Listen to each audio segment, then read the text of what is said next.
og helt sikkert, at uran ikke har de negative påvirkninger, som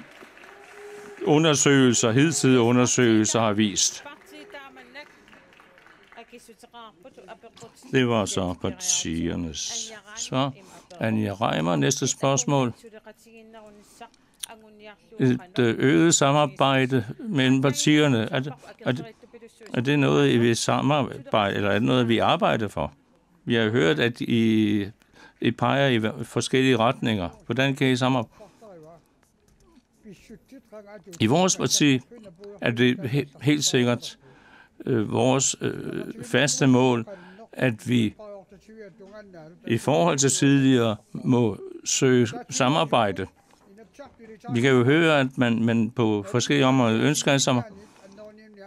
Jeg har jo haft en længere erfaring med det politiske arbejde på landsplan. Og jeg er bange for, at vi allerede fra den 29. november begynder at stå i hver vores lejr. Lad os dog finde vores identitet som folkevalgte og løfte de opgaver, som bliver pålagt os. Der er mange unge mennesker, som føler sig hjemløse, som føler sig identitetsløse. Og lad os samle dem op, lad os have dem med. Og det er helt vort ønske, at vi sammen, alle sammen, kan samarbejde omkring alle disse vigtige spørgsmål. Nu kan vi jo sige, at der er vigtige spørgsmål om for eksempel uran, som vi lige har berørt, hvor samarbejdet kan ophøre på det grundlag. Vi må jo huske på, at det politiske arbejde kan være meget forskellige arter fra sted til sted. Man kan fortsætte samarbejdet, man kan ophæve samarbejdet. Vi har jo et meget nyt parti, som vi i forbindelse med denne valgkamp og i den senere tid har revurderet og renoveret, om man så må sige. Så det er ikke noget nyt, at man hele tiden kigger sig selv i spejlet og ser på, hvad der er det bedste. Vi sagde allerede fra starten,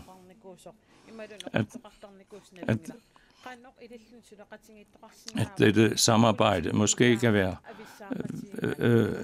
vanskeligt, når man er så langt væk, trods alt, fra hinanden i sin politik. Jamen, det er korrekt, at vi er skilt i vores opfattelser, politiske opfattelser i visse vigtige spørgsmål. Nu siger IA gentagne gange, nu skal vi samarbejde. Jeg har siddet i Inatsisartut i en del år efterhånden. Vi har haft vores diskussioner, vores skænderier, vores debatter. Hvis man kigger ned i tallene, så er der faktisk måske 28 ud af 30 politiske områder, lovforslag osv., hvor vi kan være enige. Måske 2 områder, hvor vi ikke er enige.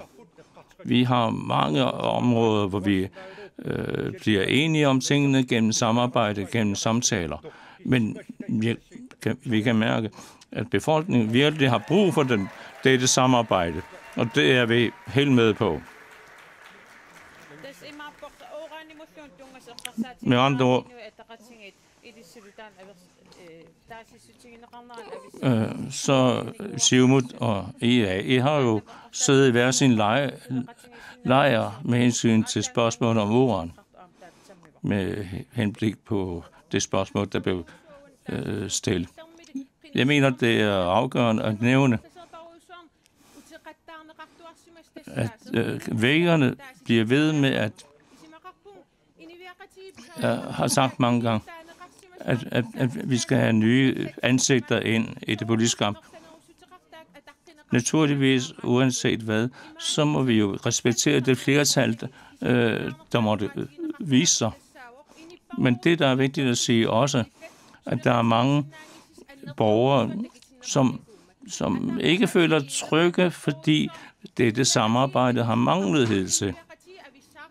Og vi kan også se, at der er forskellige fraktioner inden for befolkningen på grund af den upolitiske eller den ustabile politiske situation, der er hersket. Efter valget her i senere på måneden, må vi jo vise vores samarbejdsvilje. Jamen, på hvilke områder? På alle områder. Ja, hvis vi skal arbejde helhjertet for befolkningens tag, så må vi samarbejde om alle de emner, der måtte komme op politisk på landsplan. Og det er måske eftervalget, og det er vi helt parat til fra Siumuts side.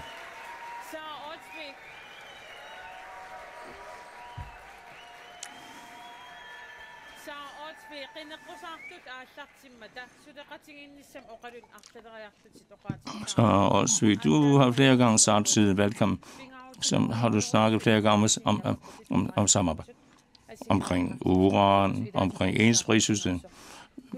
Der er jo forskelle i os. Er det ikke bare pynt og sminke, du snakker om? Nej, det er ikke korrekt.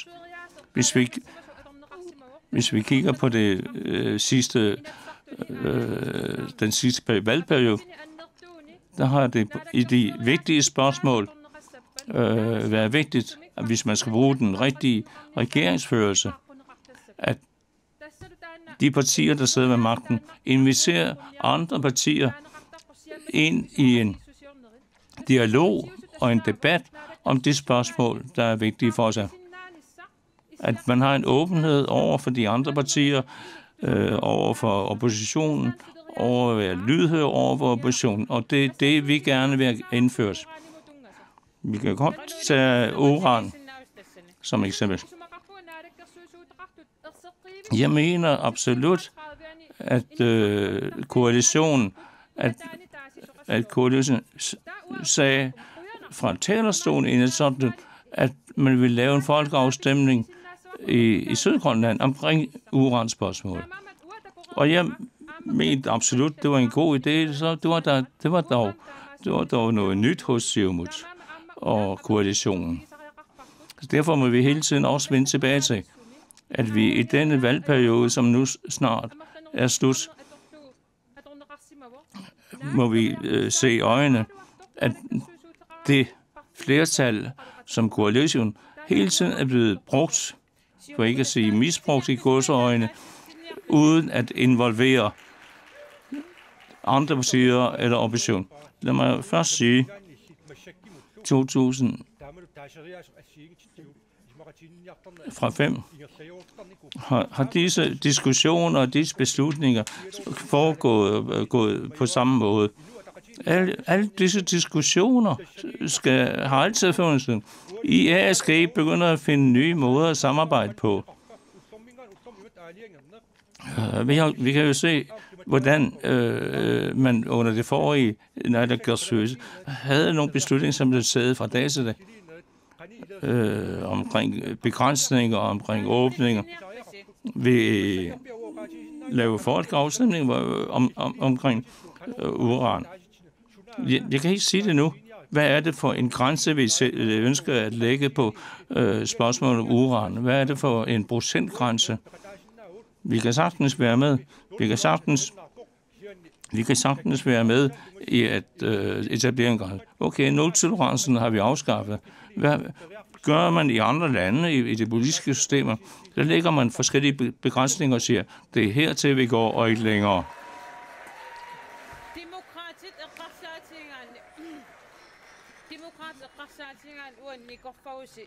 Med hensyn til demokraterne, så virker det som om, I sådan skælder lidt ud på de andre partier, hvordan vil I skabe et samarbejdsmiljø eller klima? Jamen tak for spørgsmålet. Altså, vi har observeret den politiske udvikling, der er i Grønland. Og vi har også forsøgt at finde ud af, hvad der er grund til, at der er så stor splittelse, både i politik og også i samfundet. Altså, hvis det er, at vi skal have en bedre styre politisk, jamen så skal vi også være i stand til at flytte os, også at ændre vores holdninger ganske lidt at være mere kompromissøgende. Det nytter ikke noget at stille sig hen i et hjørne og sige, vi har ikke tænkt os at flytte os en centimeter. Derfor er det altså nødvendigt, at man har vilje til at ville være bevægelig og også være imødekommende over for andre partier.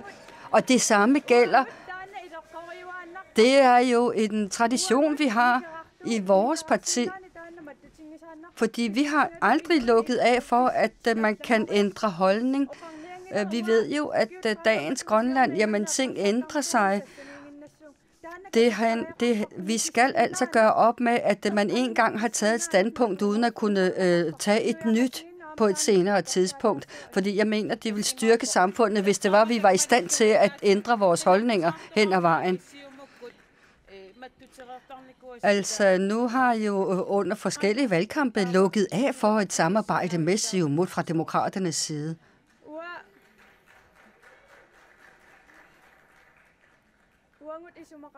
Vi mener, at det skal være muligt at komme med en holdning, selvom man har forskellige holdninger og meninger. Men hvis vi skal føre Grønland fremad, så er det allervigtigst at finde ud af, hvad det er for nogle ting, vi kan blive enige omkring. Så i stedet for at snakke om uenigheder, lad os bruge tiden, den korte tid, vi har til at finde hinanden omkring de ting, vi kan blive enige omkring. Og lad os så tage den derfra. Er Partii Naleraq enig i det udsagn? Spørgsmålet er, hvad de enkelte partier vil gøre for at finde et bredere samarbejdsgrundlag mellem partierne. Altså hvis man har fulgt med via medierne, så har vi altså sagt det klart og tydeligt tidligere. Fordi vi har nemlig fået skudt i skoene, at vi havde en koalitionsaftale med Inuit Ataqatigiit, og at vi oven i købet havde peget på en naalakkersuisut for fiskeri. Og det har vi altså måttet tage med et smil, og jeg må sige, at vi er åbne over for alle. For vores parti er det vigtigste, at hvis vi skal indgå i en koalitionsaftale, så handler det ikke om, hvilke partier det er, men det handler om, at det står i mål med de politiske mål, vi prioriterer. Så det handler ikke om det er Atassut, demokraterne, Inuit Ataqatigiit eller hvem det er. Det vigtigste må være, hvad det er for nogle områder, man ønsker at fremme landet, og det er så det, som vi synes er det vigtigste at tage udgangspunkt i. Til Atassut, hvad vil I gøre for at opnå et bredere samarbejde mellem partierne? Altså, Atassut er et parti, som er god til at samarbejde med alle partierne, og vi mener, at vi har et rent hjerte, og vi har nogle klare mål, og at vi kan, at vi er til at stole på, og at vi er til at samarbejde med. Altså i forhold til råstofferne. Uden for råstofferne, der mener vi, at de forskellige politiske mærkesager egentlig lyder ret ens fra partierne, uanset altså lige på nær råstofferne og mineralerne. Og det, der er vigtigt for Atassut, det er, at vi skaber tryghed i befolkningen og i samfundet, også ved at finde hinanden, partierne imellem og samarbejde. Partii Inuit. Altså det, der er vigtigt, det er at blive enige om, hvad det er, vi kan samarbejde omkring, og så kan de forskellige partier pege ud, hvor det er, de synes, der er noget at forhandle om. Og det er det, vi synes, der er det vigtigste. Altså, vi har jo sat et mål for, hvornår vi synes, at selvstyret skulle realiseres. Og det næste skridt må jo være at finde ud af, hvornår vi skal tage det næste skridt. Så selvfølgelig kan vi have forskellige partipolitiske mærkesager og politik, men for vores vedkommende, der vil vi gerne sige, at vi synes, at Grønland sagtens kan blive selvstændigt i 2021. Og hvis andre partier synes, at det lyder realistisk, jamen så har vi allerede noget at mødes omkring. Altså det der med, at man, naalakkersuisut-koalitionerne splittes ad og går fra hinanden på grund af små uenigheder, det må vi væk fra. Og så skal vi til nogle spørgsmål stillet via sms eller via Facebook.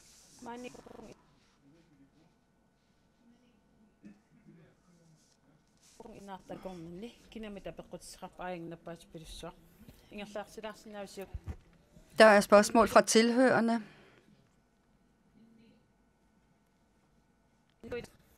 Hvis der ellers er ordentlig lyd igennem.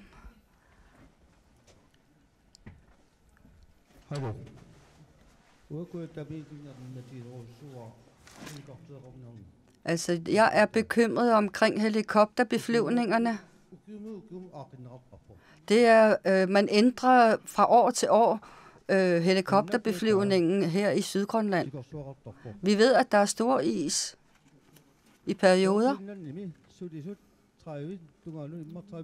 Der er omkring 30 ansatte i Air Greenland, som så enten er blevet fyret eller blevet forflyttet andre steder hen.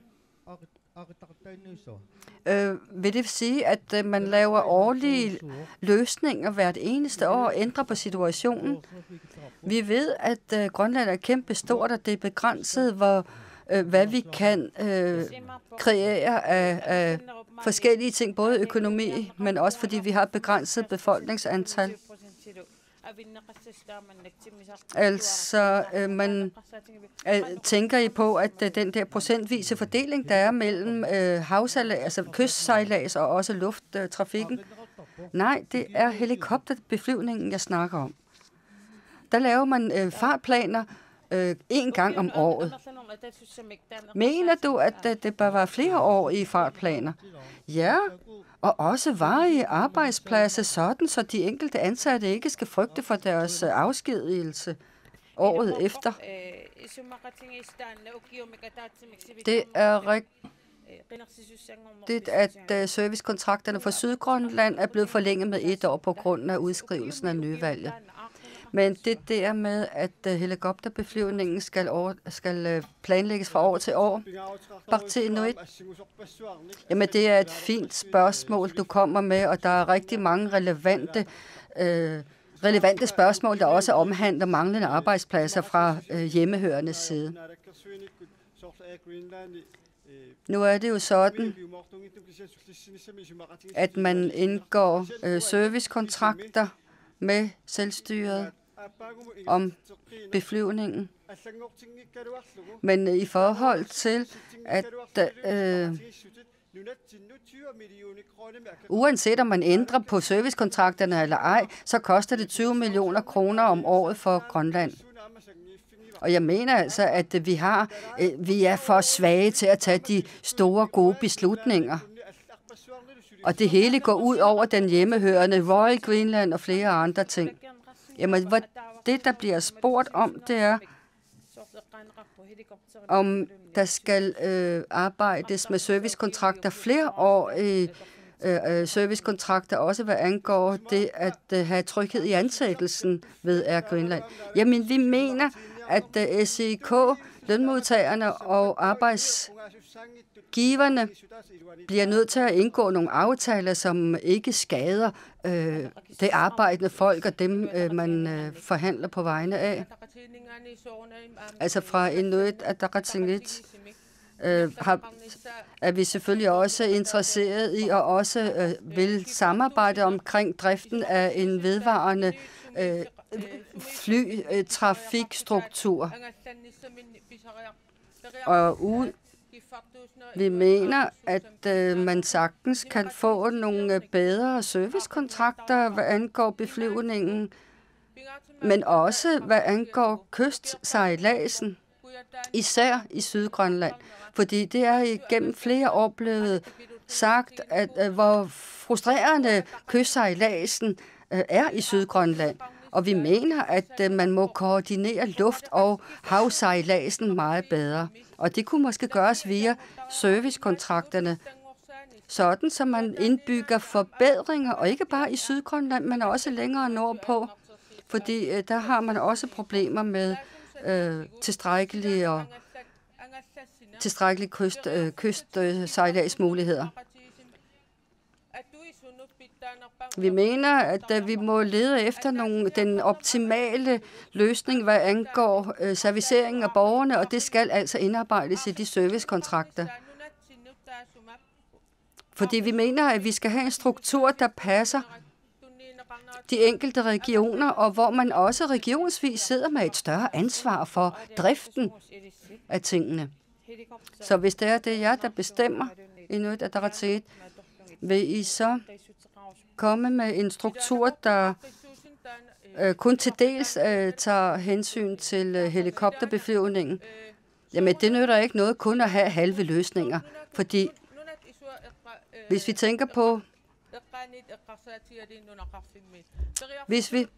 Hvis vi tænker på dem, der bor ved sydspidsen af Grønland, de har næsten ingen mulighed. De har kun en ugentlig flyvemulighed for at komme fra bygd til by. Så det, vi mener, der er vigtigt, det er at fokusere på, at det er vigtigt at få nogle gode aftaler, både med hensyn til transport, men også befordring. Altså for nylig, der måtte man jo i Air Greenland afskedige så mange medarbejdere, som man så senere har snakket om, vil genansætte. Hvad vil I gøre for at undgå en lignende situation fremover? Selvfølgelig mener demokraterne ikke, at det er pænt, det man har gjort. Det nytter ikke noget at skabe større utryghed. Altså det, der vil være det optimale, det er, at vi har nogle servicekontrakter, som står i mål med, at og også er flere år i sådan, så man har en fartplan, der holder i flere år, men også så de ansatte kan opnå tryghed i deres ansættelse. Fordi hvis ikke vi gør det sådan, og hvis vi skal til at indgå aftaler fra år til år, jamen så får vi ikke skabt tryghed. Tværtimod, så skaber vi utryghed hos de ansatte. Jamen, hvor mange år skal vi så sige, at en servicekontrakt skal gælde? Jamen, det kan godt være, at det er 5 år eller 10 år i servicekontrakter og aftaler, vi bliver nødt til at lave. Og fra Atassut, hvilke udmeldinger har I? Her snakker vi om servicekontrakter, men også i forhold til, at man må afskede medarbejdere. Atassut, altså vi har jo en servicekontrakt, som er blevet udskudt og ikke fornyet, og det er 3. gang nu. Og det er altså ikke optimalt for Sydgrønland, og heller ikke for befolkningen.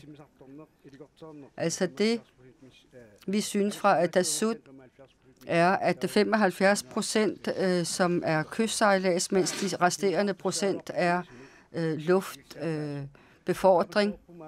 Det vil altså give en bedre befordringsmulighed og bedre billetter. Vi skal huske på, at vi giver så mange millioner kroner hvert eneste år fra landskassen i støtte til disse urentable passagermuligheder, vi har i dag. Det, der bør være målet, er, at det skal blive billigere for den rejsende at komme afsted. Men vi skal også huske på, at Qaqortoq har op mod 400 unge studerende, og en forbedret trafikmulighed vil også være gunstigt for alle de mange studerende, vi har her i byen. Altså den aftale, man arbejder med i dag, blev indgået i 2006, og det er så 3. gang, at man udskyder fornyelsen af denne aftale. Og det er derfor, vi i Naalakkersuisut-koalitionen tidligere har drøftet, hvordan og hvorledes vi kunne måske uddelegere nogle flere kompetencer til de enkelte regioner, for eksempel til de store kommuner, betalt af landskassen.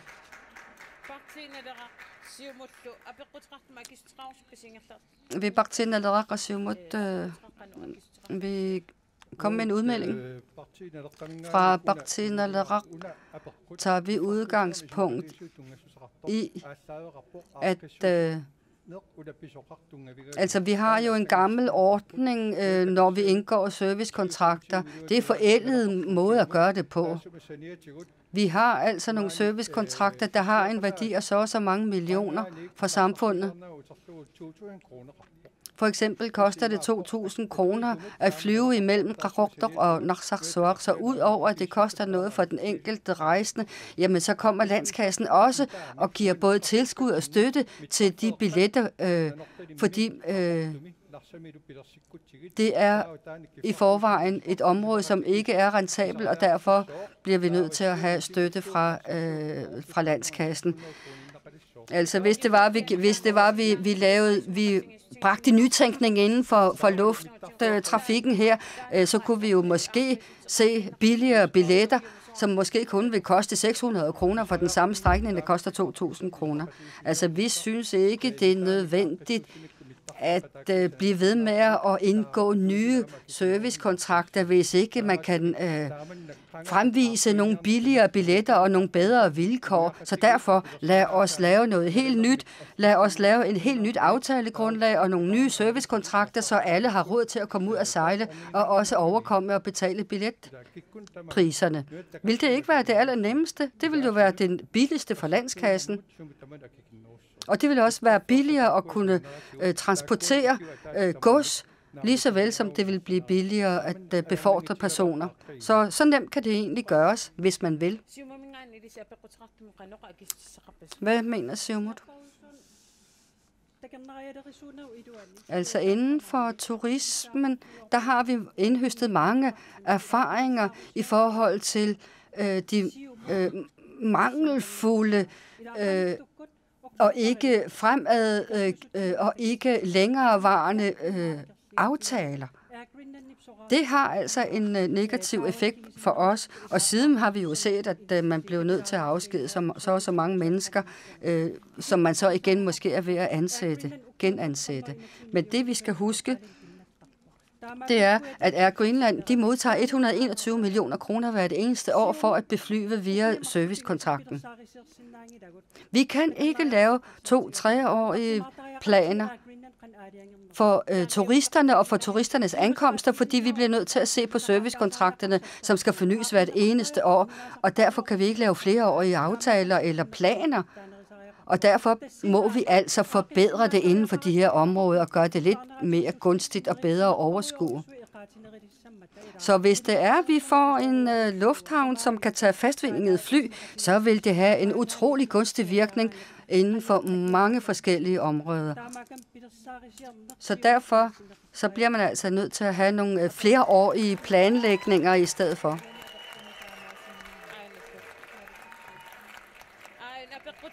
Så er der flere spørgsmål fra de ivrige tilhørere. Jeg vil spørge. Hallo.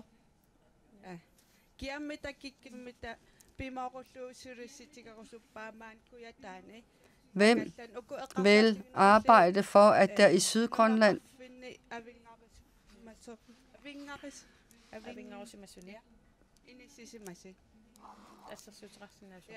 jeg mener det, altså for eksempel, når det er inden for trafikken, det er meget, meget dyrt at flyve her.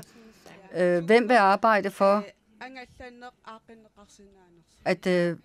at ændre trafikstrukturen i Sydgrønland, især hvad priserne angår? Hvilke partier vil arbejde for det?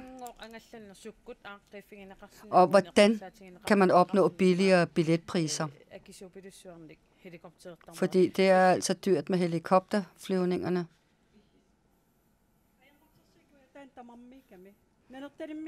Altså, det er hele Sydgrønland, der er ramt af dette problem. Og det oplevede vi i Nanortalik. Og borgerne føler sig ladt i stikken og isoleret. Altså, vi ved jo, at folk rejser året rundt, men det er altså meget ringe muligheder, de har for at komme afsted, og det må man altså forbedre på en eller anden måde. Det kan være, at man laver aftaler med de private om at varetage personbefordringen. Og jeg synes også, at der er for mange begrænsninger. Altså, nu får Air Greenland 121 millioner kroner. Det kunne være, at nogle af de penge kunne bruges til at hyre eller chartre private personbefordrere, som har både, og som fordi disse private chartre, de har jo virkelig travlt om sommeren, mens resten af året, jamen, så ligger de nærmest stille. Og så på den måde kunne vi måske sprede indtægterne ud. Med hensyn til helikopterne, dem vil vi altid have brug for i Sydgrønland, fordi vi bor jo altså i store isområder. I juni og juli, måske allerede fra maj måned, kommer store isen og lukker til. Så derfor så har vi altid brug for at have en helikoptermulighed, især hvis vi skal sydpå, men også nordpå her i Sydgrønland. Men derudover så må det altså også være muligt, og til stadigvæk være en mulighed at kunne sejle på havet og blive befordret. Altså, som det er i dag, så har man altså uden at forny serviceaftalen, blot forlænget serviceaftalerne, sådan så helikopterbeflyvningen kan fastholdes og fortsætte. Vi vil altid have brug for servicekontrakter, lige så vel som vi også vil have brug for helikopterne og også de ansatte i Air Greenland. Men hvis det er, vi spreder, hvis det er, vi forlænger servicekontrakten over i flereårige perioder, jamen, så vil vi jo også komme det til livs, at folk føler sig isoleret og ladt i stikken. Fordi altså, man kan jo ikke bare valte og skalte med folks der, hvor de bor, og sige til dem, nu må I flytte et andet sted hen, for her har du ikke længere et arbejde. Altså, der er et behov for at få billigere helikopterpriser, og især også, hvad angår beflyvningen til bygderne. Hvad mener I? I Adasut? Altså, hvad angår trafikken af luftvejen og også af havet, mener vi er noget, som skal balancere bedre.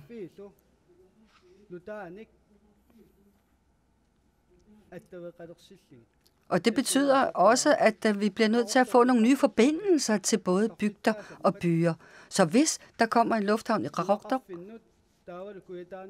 så ved vi jo, at der stadigvæk vil være behov for at kunne blive befordret videre fra Qaqortoq og videre til de sydligere liggende bygder. Og der mener vi, at man burde kunne lave nogle nye servicekontraktaftaler for den resterende beflyvning. For eksempel blev det nævnt, at man kunne chartre private. Ja.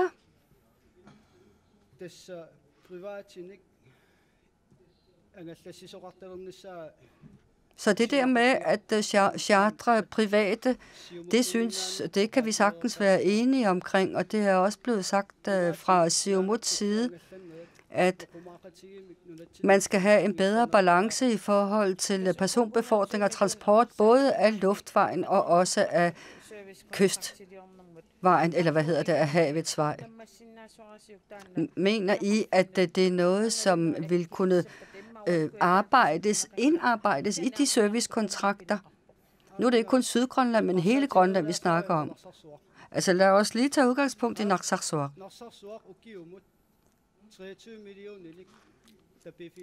Narsarsuaq får tilskud på 23 millioner kroner årligt, og det er jo penge, som Air Greenland indhøster. Og det ligger også det afspejler sig også i billetpriserne.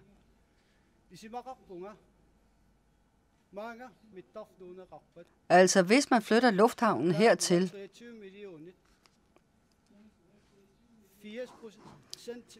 så kunne man i forhold til de 23 millioner kroner forestille sig, at denne udgift eller indtægt, så at sige, vil falde med 80%. Det vil sige, der er jo selv spørgsmålet, at det skal være billigere at flyve rundt til bygderne. Hvad mener I? Lad os kigge på situationen i Diskobugten. Hvad gør de der? Og der er der private, der driver de forskellige initiativer. Og der kan vi lære noget, som vi også kan bruge her i vores del af Grønland, i den sydlige. Der er rigtig meget trafik i Diskebugten, som drives af private. Så derfor er der selvfølgelig en naturlig konkurrence, som også vil være til nytte hernede. Men hvis er det realisabelt? Ja, selvfølgelig, hvis det kan lade sig gøre i det nordlige Grønland, så kan det også lade sig gøre hernede. Og hvorledes mener I om tanken om billigere ruter til bygderne? De landingsbaner, som jeg har talt om, vil jo gøre, at vi sparer penge på servicekontrakterne. Og på den måde kan transporten af trafikken fra byerne til bygderne også billiggøres. Men uanset hvad, så vil der altid være behov for tilstedeværelse af helikopter i denne del af landet også, på grund af redningsaktioner, på grund af eftersøgninger, så de er uundværlige. Så alt i alt, bundlinjen er, at vi må finde ud af, hvordan vi gør det billigst. Hvordan kan du love, at det bliver billigere at flyve rundt i Sydgrønland til byen? Jeg kan godt love det, fordi vi ved, inden for forretningsverden,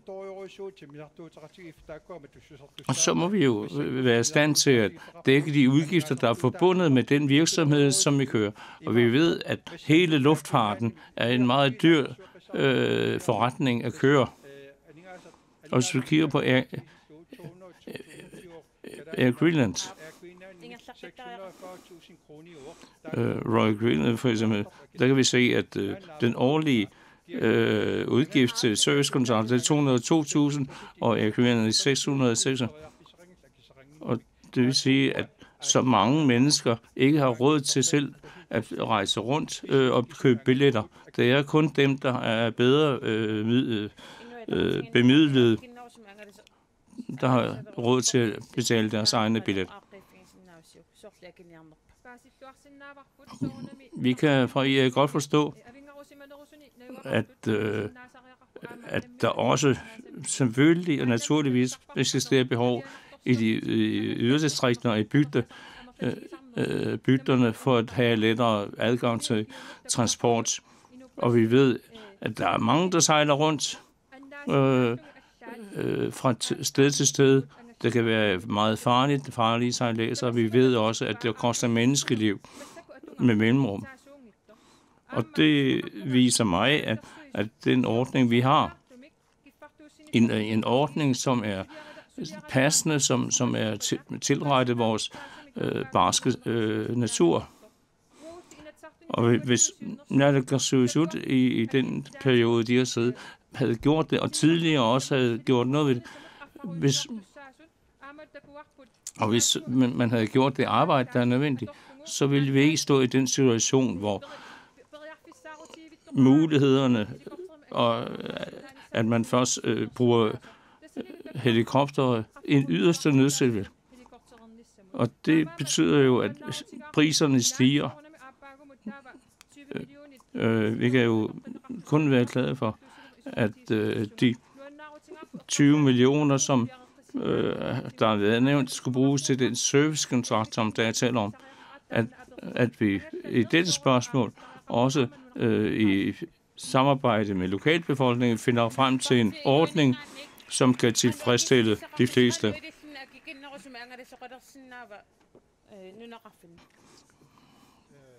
Samme spørgsmål til partierne. Det er så dyrt at rejse rundt i det, at vi må sige, at befolkningen ligesom er buret inde der, hvor de bor. Det ved vi alle sammen. Hvis vi er til Europa, så er det meget billigere. Og hvem flyver til Europa. Det gør embedsmænd, og det gør det offentliges repræsentanter. Og den almindelige borger har ikke råd til at flyve med disse muligheder. Det kan jo ikke være sådan, at hvis vi tager Sydgrønland simpelthen, hvis vi skal til Nasdaq, 2 mennesker, så går det 2.000. Og vi ved jo også, jo længere prisen falder, så vil det være flere, der rejser. Hvorfor kan man ikke finde ud af at finde ud af at drive en forretning? Så længe priserne ligger helt oppe i himmelhøjde, så er det selvfølgelig meget få, kun meget få, der kan komme rundt med lufttransport. Sidste spørgsmål. Spørgsmål til alle partier. Jeg synes, adoptiv, eller hvis man ønsker at være adoptivforældre,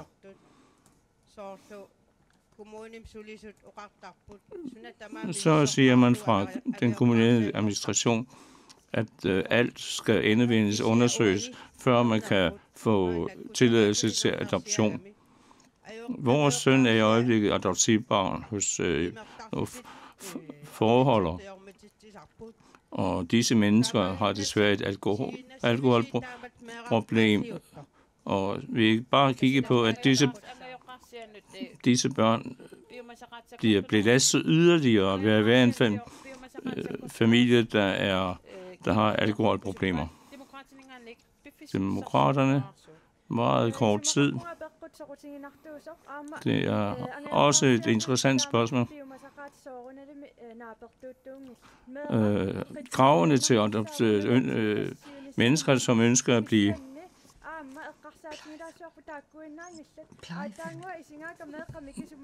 plejefamilier,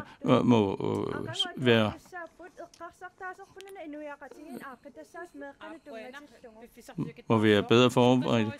Jeg kan også se, at der er børn til stede, som jo skal skole i morgen. Altså, der er mange ting, der må rettes op på. I Siumut er det vores opfattelse, at tvangsværelse af børn må være den aller sidste mulighed, man anvender. Og selvfølgelig skal børn ikke flyttes fra en familie med problemer til en anden familie med en eller anden form for problemer. Og det har vi aldrig accepteret, at vi flytter børn fra en familie, som har problemer af en eller anden omfang, til en anden familie med andre problemer eller samme problemer. Men vi har faktisk gjort noget ved det. Gjort noget ved det ved at indsætte forslag til finansiering af disse spørgsmål i finansloven for i år, også for næste år, selvom det ikke. Selvfølgelig er det ikke på nogen måde acceptabelt, at man ikke arbejder til for barnets sag. Vi ved jo, at de børn, der bliver sat i pleje,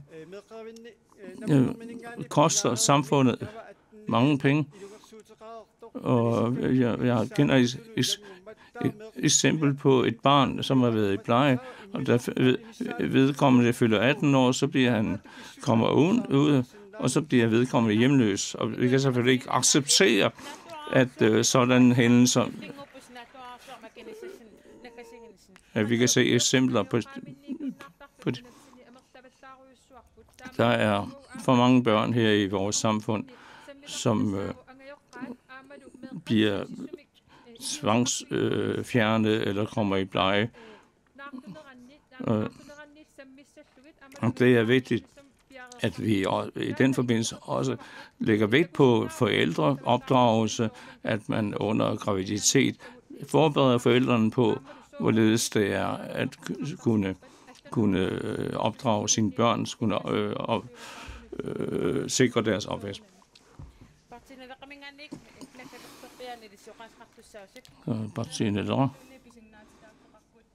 Alle børn har selvfølgelig deres egne rettigheder, og det er vores pligt at respektere det. Så det er vigtigt, at vi får den bedste udvikling i samfundet, tager os bedst muligt af vores børn, og det kan vi jo kun gøre ved at samarbejde tæt med dem, med børnene og med deres forældre. Så nåede vi frem til de afsluttende bemærkninger. Ja, kære vælgere, vi vil gerne invitere dig til at skabe et nyt Grønland.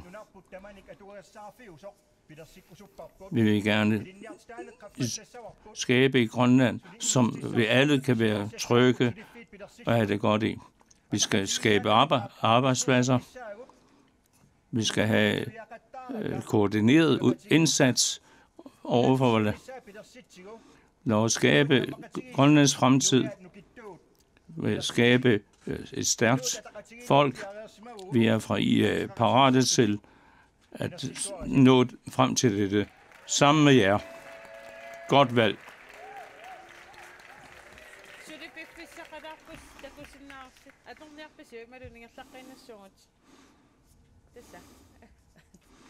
Ja, vi havde lidt mere tid, vi går ind til det næste indslag i afslutningen. Vi kan ikke fra partiet eller acceptere alle de fejlsager, der er foregået mellem eksisterende partier. Så derfor stiller vi op for at kunne bruge alle vores kræfter på at rette op på de der ting, fordi vi mener, vi har kræfter til det. Vi vil gerne etablere og forme et samfund, som stoler på sig selv, et samfund, som er bæredygtigt.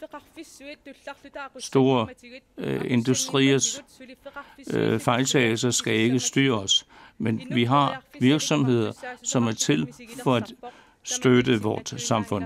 Det er ikke kun en drøm, fordi vi har faktisk allerede påbegyndt dette arbejde. Og hvis I er førstegangsvælger, så tænker jeg godt om, inden I går ind i stemmeboksen, og i øvrigt også godt valg til alle sammen. Demokraterne, kære medborgere, frihed medfører også pligter. En uddannelse er en vej,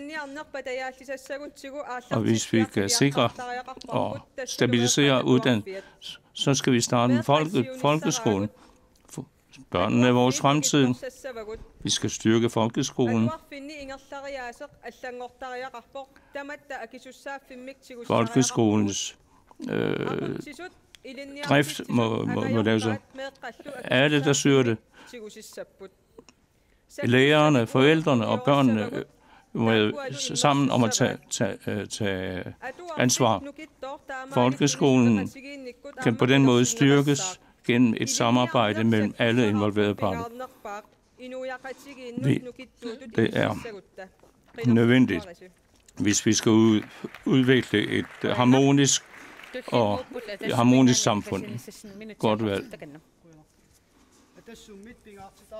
I Atassut lægger vi vægt på, at hele Grønland skal være genstand for den udvikling, som vi alle ønsker. At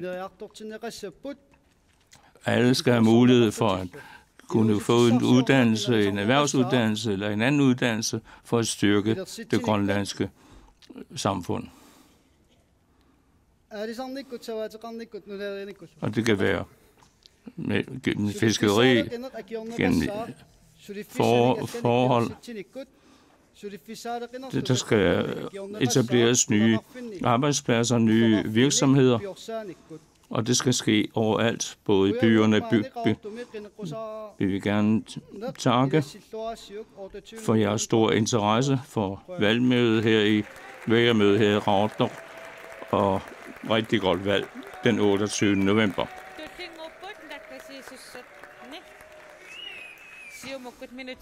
Og nu til sidst Siumut. Tak. Desværre skal vi til valg igen. Ja, vi siger desværre, fordi vi mener virkelig, det er ærgerligt, at det rigtig gode arbejde, vi har været i gang med, måtte afbrydes i utide. Men vi mener fra Siumut, at vi skal fortsætte vores arbejde. Og vi siger jo, at et flag er smukkest i modvind. Og det gælder også Siumut. Når vi virkelig kommer i modvind, så står vi rigtig fast sammentømret. Vi har brug for sammenhold her i Grønland. Der er brug for os alle sammen, og vi har brug for. Siumut er Grønlands centrum politisk. Vi vil gerne have, at I følger os, og vi ønsker jer et rigtig godt valg.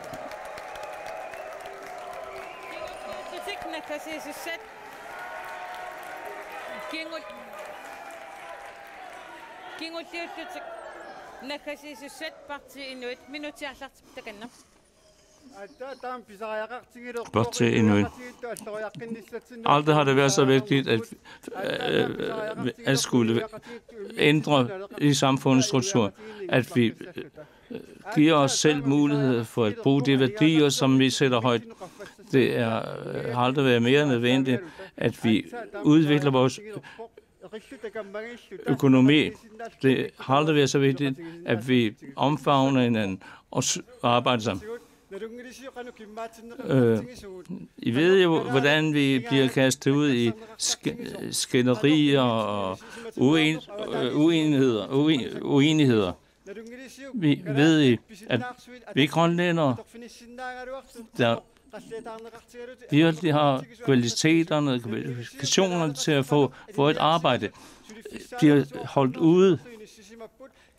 Ved I, hvor mange der ikke kan være med i landets udvikling? Og vi vil gerne være med til at rette op på disse forhold i samarbejde med de partier, vi står sammen med her.